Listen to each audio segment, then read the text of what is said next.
Here's our PowerPoint presentation lecture for Chapter 4. It has to do with current liabilities and with payroll accounting. Payroll accounting, something that you probably would have to deal with when you start up a business. There are some forms that you have to file at the end of the year. You have to give your employees, if you have them other than your, and even yourself for that matter, a W-2.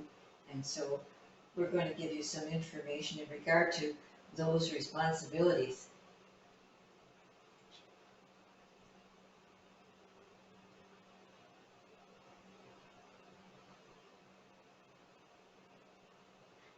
Here are your learning objectives conceptually.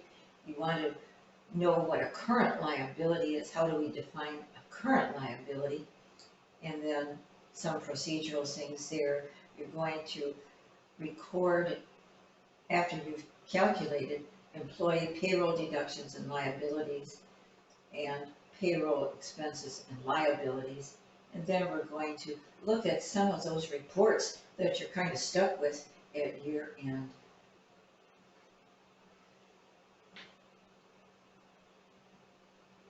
Current and long-term liabilities, what are they? How do we define them? Current liabilities due within a year of the company's operating cycle, okay? And a long-term one's due after a year or after the operating cycle, whichever one is longer. Uncertainty, well, sometimes there are uncertainties in whom you're going to have to pay and when you're going to have to pay it and how much you're going to have to pay. And do you have a responsibility to report a liability when you have those uncertainties?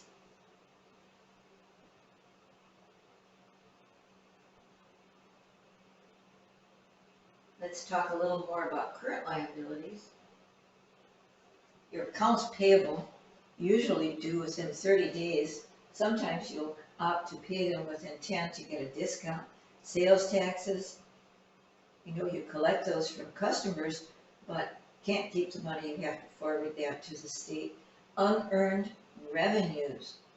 Okay, so if you have received a revenue, money that you have not as yet earned, you have to record that as a liability, a payable note, payroll obligations.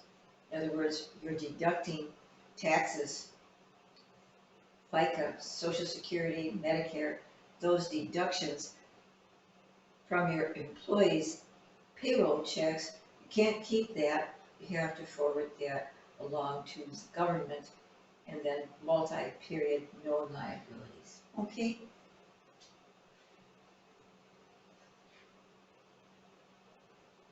Sales taxes payable. So that shows the entry. You got some cash, part of that cash related to sales tax. Okay, I just want to make the point there that you have to make a record of that. You have to file a report with the state of Michigan. We're not going to actually do that. We're not going to complete those forms, but I want to be sure that you're aware that you have those obligations. Unearned revenues, that gives you an example of cash that you have received for some ticket sales. Whoever bought those tickets hasn't gone to the concert yet. You record that cash that you got for tickets as an unearned revenue. That's a liability. Short-term notes payable. This is just a quick informational thing for you. Here we have a customer that wants to put a note in place for a 60-day note for something that he owes. So he's taking money out of his account payable and substituting a note there. Again, I'm not going to go into the detail of it, but I just want you to be aware that there are all kinds of liability.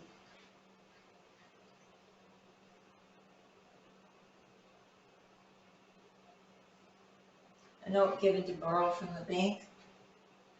Well, you need some money, you go to the bank, they give you a $2,000 note, 12% interest, short term, 60 days, and then you're going to repay the principal of the note plus the interest. So those are entries that would appear in your books.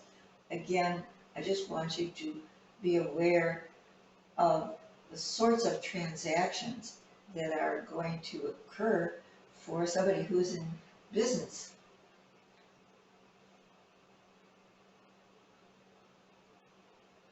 Here you're extending the maturity date, having to pay some interest, employee payroll deductions and liabilities.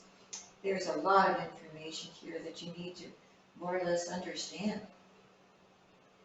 Probably if you were just beginning in business, you would be the individual who has to write those wage checks and record those liabilities.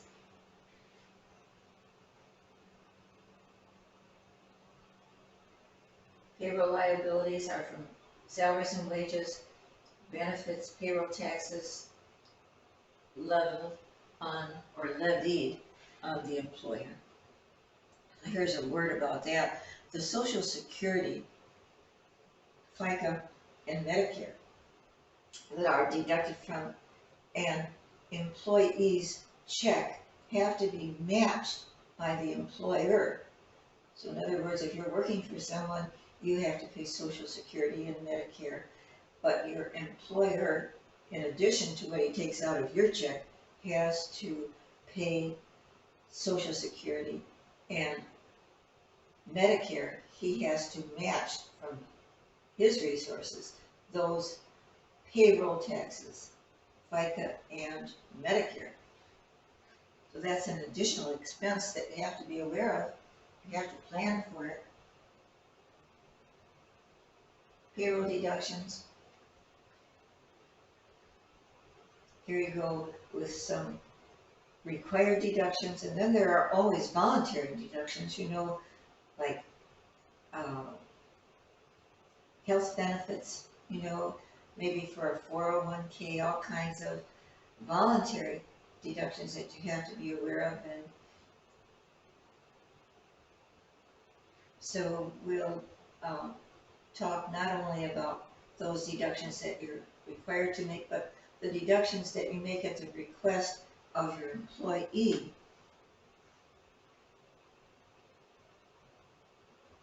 FICA taxes, here's where we really get into some of your serious responsibilities to the federal government. There's your rate, 6.2% of the first 137,700. Okay, so there's an upper limit there for Social Security, but not for Medicare. No limit on Medicare, you just keep paying. And then those withholdings, can't keep them, they're forwarded to the Internal Revenue Service. You have to be really careful about that. The IRS gets really testy if you don't take care of those responsibilities. Income tax, this is your FIT, and then of course here in Michigan we also have state and local taxes.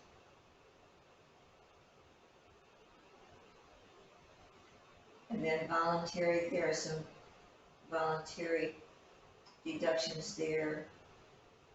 Maybe you have something taken out for United Way, life insurance, pension contributions, sometimes union dues. All of those are voluntary deductions.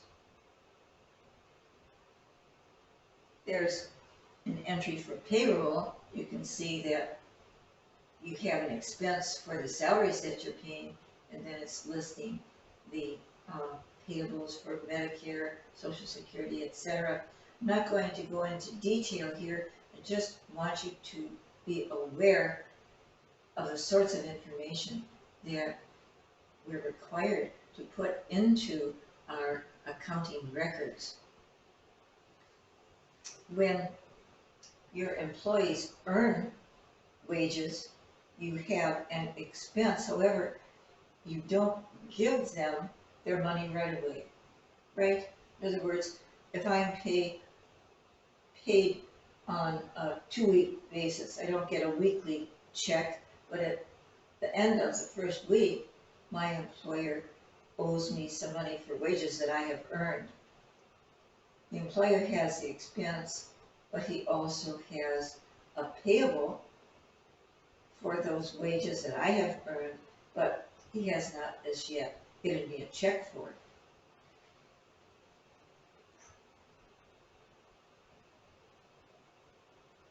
Payroll taxes, liabilities, Social Security taxes, Medicare.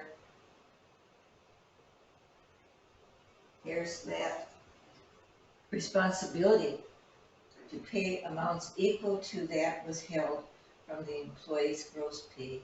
Okay, so that's that matching that we have to do. And then in addition to that, we have to deal with federal and state unemployment taxes. That's nothing that's deducted from the employee's salary check. That's purely an expense for the employer. Okay, Social Security, Medicare, both deducted from the employee's check, but unemployment taxes not deducted from the employee's check, strictly an expense for the employer. And we have to file some forms at year end showing that liability.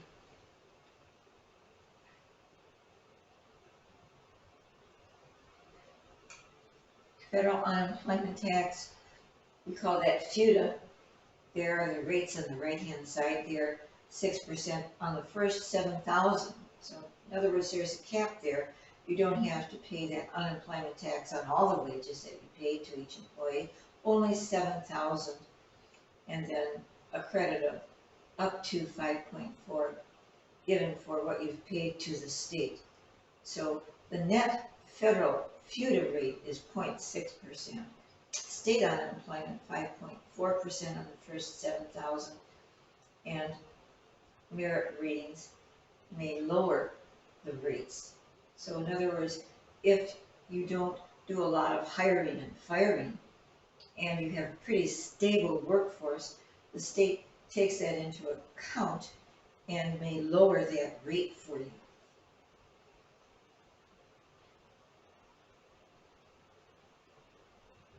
Number 27, payroll tax shows recording of SUTA and FUTA, along with the matching for Social Security and Medicare.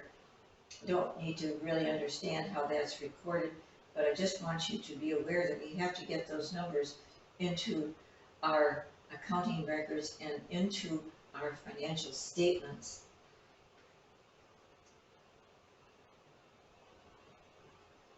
Internal control talks about some activities that you should keep an eye on: employee hiring, payroll preparation, timekeeping. Want to be sure that people are clocking in and out accurately, payroll payment, all important aspects of managing your business. Internal control of payroll. Multi-period, unearned revenues, and notes payable. These are liabilities that extend beyond the accounting period. And then payroll reports, records, and procedures. There's an appendix in your book for that, and it really is something that you need to look at. Generally, we sort of ignore those appendices, but in this case, the detail of the payroll reports, records, and procedures are really important to you. Payroll reports, there's a 941 and a 940, as well as a W-2. You know what that is. You get that at year end. Payroll records, there's that payroll register as well as payroll checks and an employee earnings report. You have to keep track of that, payroll procedures. You have to be aware of what IRS tables you need to refer to get the FIT correctly deducted from your employees' checks. W-4 tells how they want to show or state their allowances. And there's the end of chapter 4.